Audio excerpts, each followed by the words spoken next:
ये कहानी है दो दोस्तों की जो कि एक छोटे से गांव में रहते थे। एक बार वो दोनों किसी काम से शहर गए और वापस अपने गांव लौट रहे थे।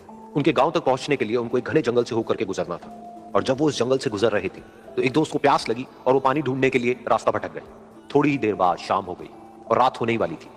तो उन दोनों की नजर एक गुफा पे पड़ी जो कि पेड़ों से घिरी हुई थी चारों तरफ से। तो उन्होंने सोचा कि यही जगह ठीक है रात बिताने के लिए। तो दोनों ने कुछ लकड़ियां इकट्ठी करी, उस गुफा के अंदर गए और आग जला करके वहां पे बैठ गए। रात का वक्त था, गुफा के अंदर आग जल रही थी, बाहर बिल्कुल अंधेरा था और कुछ जानवरों की आवाजें आ रही थी। तो उन दोनों में से जो एक दोस्त था वो अंदर ही अंदर डरने लगा, क्योंकि उसने भूत प्रेतों की बहुत कहानियां सुनी थी कि रात के वक्त जंगल में कुछ भयानक आत्माएं भटकती है और अगर उनको कोई ऐसा भटका हुआ आदमी मिल जाए तो उसको नहीं छोड़ती। तो जब उसने भूत प्रेतों की बात अपने दोस्त से करी तो उसके दोस्त ने हंसते हुए उससे पूछा, क्या कभी तूने किसी भूत को देखा है? तो उसने कहा, नहीं मैंने तो नहीं देखा, लेकिन मेरे कुछ जान पहचान के लोग हैं जिन्होंने देखा है। तो उसके दोस्त ने उसको समझाने की बहुत कोशिश करी कि यार ऐसी सुनी सुनाई बातों पर विश्वास नहीं करते हैं, अब तू सो जा और मुझे भी सोने दे, मुझे नींद आ रही। और इतना कह करके उसका दोस्त वहीं पर लेट गया और थोड़ी देर में सो गया।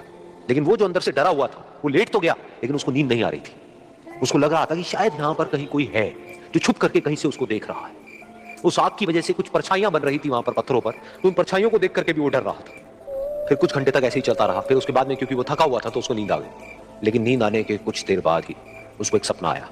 सपने में उसको एक बहुत ही भयानक परछाई उसकी तरफ बढ़ती हुई नजर आई। अब जैसे जैसे वो अंदर से डरता चला जा रहा था वो परछाई उसके और पास आती चली जा रही थी और बड़ी होती चली जा रही थी। और उस परछाई में एक हाथ उसको नजर आया जिसके बड़े बड़े नाखून थे और वो हाथ उसकी तरफ बढ़ता चला गया और उसके गले तक पहुंचने ही वाला था कि तभी वो डर करके एकदम से उठा। फिर उसने अपने दोस्त की तरफ देखा जो कि सो रहा था, उसको पकड़ करके जोर से उठाया।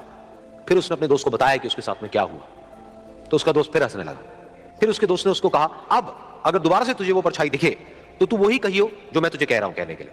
फिर देखते हैं वो परछाई तेरा क्या करती है। तुझे अपने अंदर ही अंदर बोलना है, मैं तुझसे नहीं डरता, सामने आ।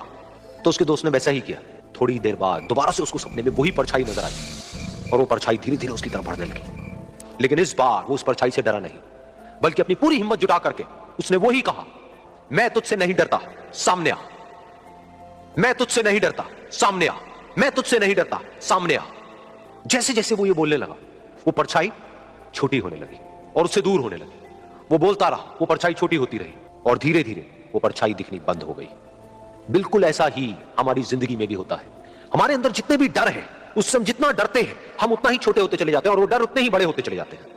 लेकिन अगर हम अपने अंदर के डरों से नहीं डरते हैं और उसका सामना करते हैं तो दुनिया का ऐसा कोई भी डर नहीं है जो कि हमें डरा पाए।